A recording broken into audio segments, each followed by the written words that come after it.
네, 여러분은 지금 나우제주TV 증권경제방송 돈의 맛과 함께하고 계십니다.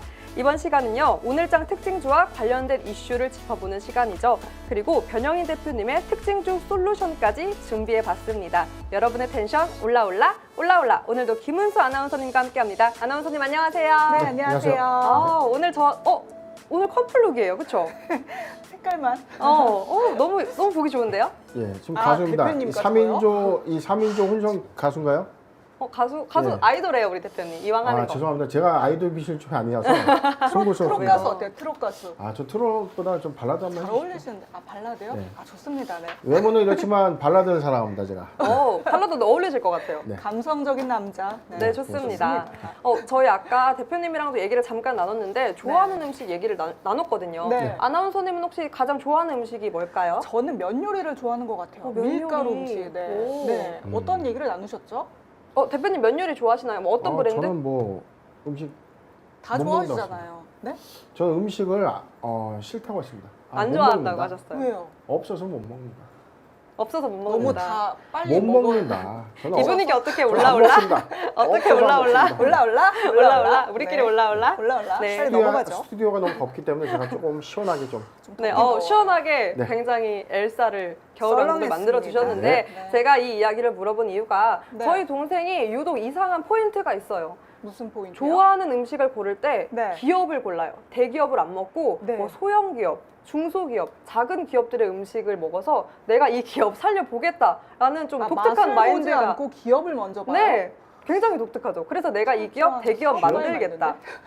이런 마인드가 있더라고요. 그래요. 뭐 그럴 수도 있죠. 식재료를 이야기하는 건가요? 아니면 그냥 음식점. 어떤 식품, 대기업의 식품이 아니라 좀 작은 기업의 식품을 유독 사려고 하더라고요. 오, 진짜요? 아주 좋은 마인드를 좀 가지고 계십니다. 좋은 마인드인가요? 그렇죠. 그러니까요. 그래서 오늘도 주식 잘하시겠네요. 주식. 그러니까 이런 스타트업에 관련된 기업에 관심이 좀 많은 것 같더라고요. 오, 그렇구나. 제가 이 이야기를 꺼낸 이유는 네. 아무래도 김은수 아나운서님께서 오늘 가져오신 이슈와 조금 관련이 되어 있어서 제가 짚어봤는데요. 네. 오늘 바로 에이프로젠 그룹주 이야기를 해볼까 합니다. 네. 이 에이프로젠 그룹주 오늘 전반적으로 강한 흐름을 보였죠? 네, 그렇습니다. 이제 바이오 신약 개발업체인 에이프로젠 그룹주가 오늘 한국거래소 상장 추진을 본격화하면서 장 초반부터 급등세를 보였습니다. 특히 에이프로젠 HNG는 장중한 때 상한가를 기록하기도 했었는데요. 또한 에이프로젠 제약과 함께 재무 건전성에서도 별 4개를 받기도 했습니다. 에이프로젠 HNG와 에이프로젠 KRC가 급등세를 기록했고요. 또 에이프로젠 제약이 큰 상승세를 보여줬습니다. 그런데요, 급등세를 기록했던 이 에이프로젠 그룹주가 장 마감 15분 전에 차익 실현으로 좀 하락하는 모습을 보여줬습니다. 오늘 유가 증권 시장에서 에이프로젠 HG가 전일 대비 14.06% 오른 860원의 종가 형성했고요. 에이프로젠 KRC는 전일 대비 3.68% 상승한 2,115원, 에이프로젠 제약은 전일 대비 4.27% 상승한 1,220원의 종가를 형성했습니다. 네. 이렇게 강세를 보였던 건 이 네. 에이프로젠이 한국거래소 상장 추진을 본격화하면서죠? 네, 그렇습니다. 이제 에이프로젠이 전일 한국거래소 상장 공동 대표 주관사로 신한금융투자와 KB증권을 선정하고 이 본격적으로 이제 상장 절차에 돌입했는데요. 네. 신한금융투자는 이 에이프로젠의 기업 가치를 약 5조 원으로 좀 평가를 했습니다. 네. 그래서 업계에서는 좀 에이프로젠이 이르면 오는 9월에 한국거래소 상장을 위한 이런 본격 돌입을 하지 않을까라는 전망을 하고 있습니다. 네. 네, 이 에이프로젠이 국내 바이오 1호 유니콘 기업이라고 알고 있는데요. 네. 그러니까 저희 동생이 이런 걸 만들고 싶었나 봐요. 이렇게 유니콘 기업에 나도 보탬이 되고 싶다. 네. 이런 마음에서 그런 것 같았는데 네. 근데 여기서 한번 영스쿨, 변스쿨이 영스쿨로 바뀌었습니다. 영스쿨 제가 한번 돌아오도록 하겠습니다. 네. 잘 모르시는 분들을 위해서 대표님께서 이 유니콘 기업이 과연 무엇인가 한번 설명해 주실 수 있을까요? 우리 어릴 때 만화 많이 보면 네. 유니콘이라는 말 기억나신가요? 좀 말이 이쁘게 생긴 말인데 말에 뿔이 이렇게 있어요. 뿔이 이렇게 다녔어요. 네네네. 자, 머리에 뿔이 있네요? 네, 머리. 코에 뿔이 난 건 코뿔소죠? 죄송합니다. 코에 뿔이 나면 그렇죠. 피노키오 아닌가요? 코에 뿔이 난 걸 제가 좀 착하겠는데 자, 머리에 머리. 뿔이 달리고 네. 말이 조금 통통하면 좀 귀엽게 생긴 네, 날개도 있어요. 공주님들이 좀 타고 다니는 그런 네. 말이었는데 제가 탔죠. 자, 이게 전설 뭐라고요? 속의 어떤 이 전설 속의 이 네. 동물이라고 불리는 유니콘이었죠. 네. 이 유니콘이 뭐냐면 네. 자 우리가 이제 기업 가치를 기준으로 할 때 1조 원의 기업 가치를 갖고 있는 그리고 이제 창업된 지 10년 미만의 기업들 네. 그러니까 회사를 설립하고 나서 10년이 채 안 됐는데 음. 이 외형 가치는 지금 회사의 기업 가치 1조가 넘는다는 거죠. 오. 그렇다는 거는 회사가 네. 무궁무진한 어떤 펀더멘털을 갖고 있거나 실적은 좀 논외로 하더라도 회사의 외형 가치가 크다는 거는 네. 이런 회사가 왜 상장을 안 하고 있어? 좀 다소 의아하죠. 오. 자, 이런 기업을 유니콘 기업이라고 하는데 네.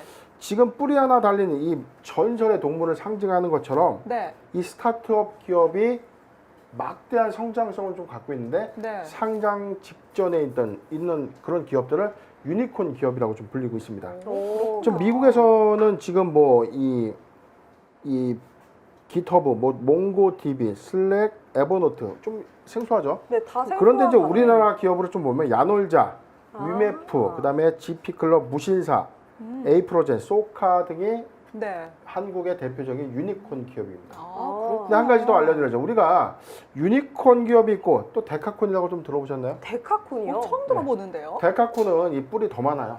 네. 막 몇 개죠? 양쪽에 달렸나요? 뿔이 저는 아까 지금 대충 찾아봤는데 네. 뿔이 한 5개, 한 10개 정도 돼요. 뿔이 한 5개에서 어디에 달려 있죠? 큰 뿔이 하나 있고 네. 이렇게 조그맣게도 있고 막 이렇게 왕관처럼 좀 솟아있는 동물이 있는데 궁금하다. 데카콘. 네. 예, 데카콘은 유니콘 기업 가치가 1조 아닙니까? 맞습니다. 데카콘은 여기서 10조. 10배예요? 10년 이하의 기업이 오, 10조 이상의 10조. 외형 가치를 갖고 있는. 와. 자, 우리나라에 그런 기업은 없습니다. 자, 대표적인 미국의 어떤 기업은 우버가 있고요. 네. 에어비앤비, 그다음에 중국의 샤오미와 디디추 싱이라는 이 법인들이 여기 해당됩니다. 아, 그렇구나. 그러니까 이게 아직 미국이나 증시 상장을 크게는 하진 않았지만 네. 외형 가치가 크다는 것은 그만큼 이 회사는 안 할 이유가 없는데 네. 그렇지 않습니까? 네. 그런데 왜 비상장으로 남아 있을까 하는 의구심이 시간 문제 들죠. 아닌가요? 네. 그렇죠. 근데 이게 네. 저는 이런 관점이에요. 반드시 이 회사가 좋다고 해서 굳이 네. 상장을 해야 됩니까? 상장이라는 이 관점은 대주주 또는 주주의 이해관계적 측면에서 현금화를 할 수 있느냐. 네. 자, 내가 갖고 있는 보유 지분의 엑시트를 할 수 있느냐 없느냐 이 차이지. 네.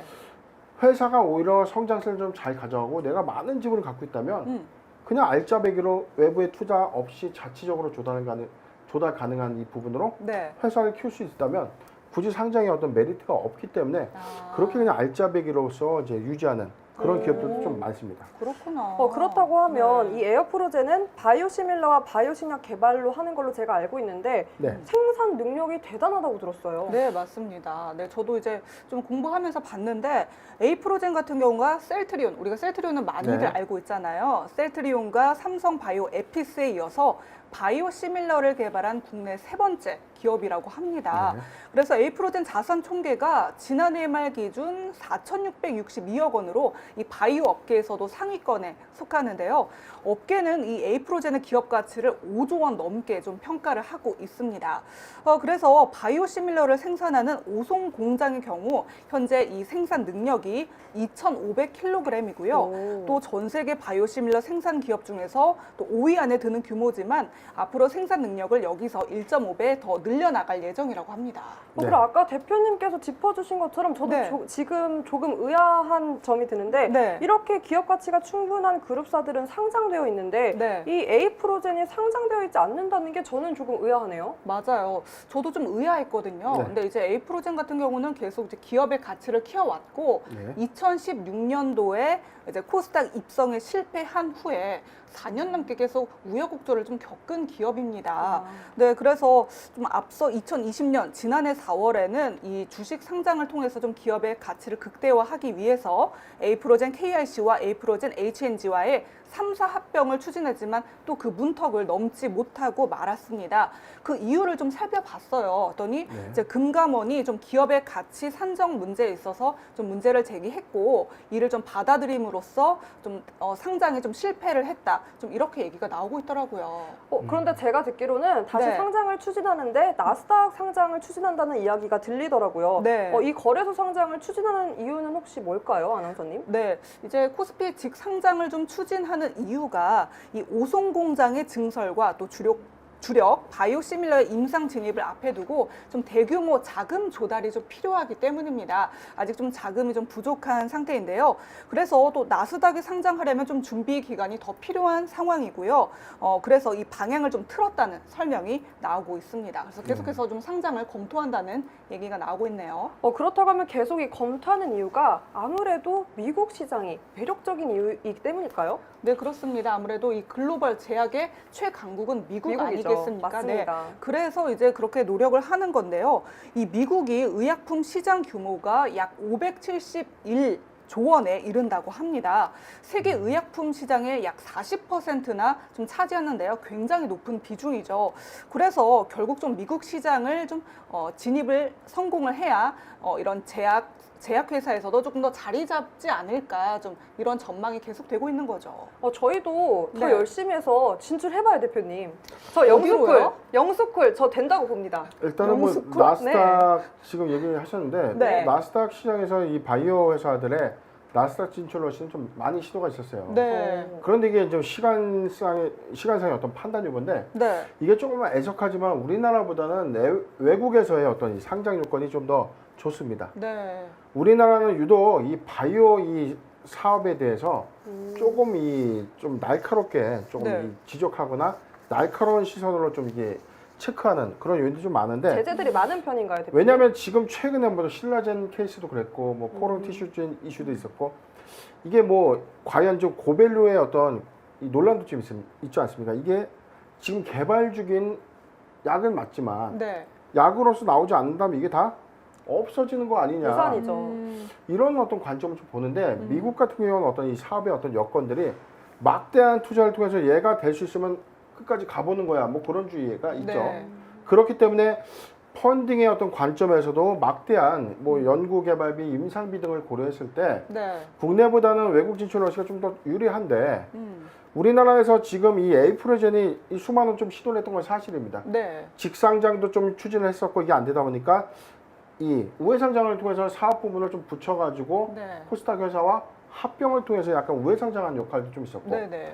그렇게 해서 좀 입성을 좀 했는데 정작 이 시미로 회사는 조금 이 케이스를 좀 잘 만들고 싶었던 거예요. 그래서 나스닥을 끊임없이 좀 신출 시도했지만 네. 아까 말씀하신 것처럼 시간적인 이제 여유가 좀 없는 겁니다. 자, 투자는 좀 더 빠르게 좀 진행돼야 되는데 이게 만약 이 골든타임을 좀 놓치게 된다면 네. 사업의 어떤 모멘텀에 훼손도 좀 초래할 수 있기 때문에 그렇죠.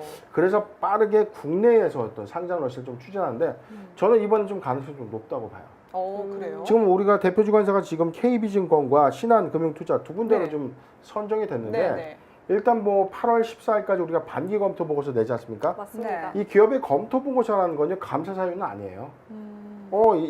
1월부터 6월까지 어떤 이 회사의 재무 상태에 대해서 네. 이런 뭐 지금 진행상에 큰 이슈 없네. 이 정도의 검토로 끝나는 건데 상장을 위해서 네. 반기 검토 보고서를 검토 보고서가 아니라 감사 보고서 제출을 위해서 지정감사 받겠다. 그럼 우리가 금융감독원에서 지정해주는 감사인한테 우리 재무실사 받아가지고 네. 문제가 있는가 없는가를 빨리 검증받아서 8월 14일 날 그냥 감사 보고서 내겠다 이거예요. 내고 나서 여기서 적정 의견이면 네. 9월에 상장 진출하는데 한 달 정도 우리가 소요되는 거 계산을 한다면 네. 1개월 안에 지금 뭐 공모가 상당히 예측부터 해가지고 네. 좀 갈 길은 좀 태산이 아닌가라는 생각도 좀 듭니다. 그렇다고 하면 이 에이프로젠의 경우 합병 무산도 그렇고 대표님이 말씀하신 대로 실적도 조금 좋지 않은 걸로 알고 있는데 네. 투자 매력 포인트 대표님은 그럼 어떻게 보시나요? 지금 에이프로젠 오늘 좀 잠깐 볼게요. 지금 네. 오늘 하루 주가인 분봉 차트 좀 보더라도 네. 지금 시가 대비해서 지금 뭐 종가 기준에 좀 많이 좀 하락했죠. 네. 지금 이런 흐름이 있거든요. 에이프로젠 제약입니다. 그 다음에 에이프로젠 KRC 역시 오늘 시가 대비 지금 주가는 지금 종가 기준으로 좀 하락했다는 거죠. 좀 빠졌죠. 네. 마찬가지로 HNG도 낙폭을 좀 만회했지만 그래도 흐름상에서는 3사는 이 관계사 모두가 이 시가 대비 이 종가가 좀 많이 급락했어요. 이게 뭐냐면 네. 기대감을 갖고는 있지만 아직까지 이게 모멘텀화 될 수는 없다. 그런데 오늘 거래량을 좀 주목해 봤을 때는 에이프로젠의 어떤 코스피 상장 이슈가 부각될 때마다 시세를 좀 줄 수 있다는 관점에서 우리가 접근해봐도 괜찮다. 네. 라는 생각이 좀 듭니다. 네, 접근해봐도 괜찮다는 매력 포인트까지 짚어주셨는데요. 더 자세한 사항 궁금하시다면 아래 하단에 있는 노란 톡 그리고 위에 상단에 있는 전화로 연결해 주시면 더욱더 자세하게 분석해 드리겠습니다. 오늘 두 분 말씀 감사합니다. 네, 네, 감사합니다. 네, 저희 여기까지 이야기를 나눠봤고요. 비록 저희가 1시간을 달려오지만 이 1시간을 위해서 저희를 비롯해서 모든 제작진들이 열심히 공부하고 또 힘을 쏟고 있습니다. 그러니까 더욱더 많이 사랑해 주시고요. 혼자 사랑하지 마시고 가족, 친구들 모두 불러서 같이 사랑해 주세요. 돈의 맛 여기까지 마치고요. 여기까지 끝이 아니죠. 바로 돌아옵니다. 상한가를 꿈꾸는 남자, 상한가를 외치는 남자, 민경철 전문가의 상승률, 하락률, 상위 분석 종목 전해드리면서 저희는 인사드리겠습니다. 돈의 맛 끝까지 시청해 주세요.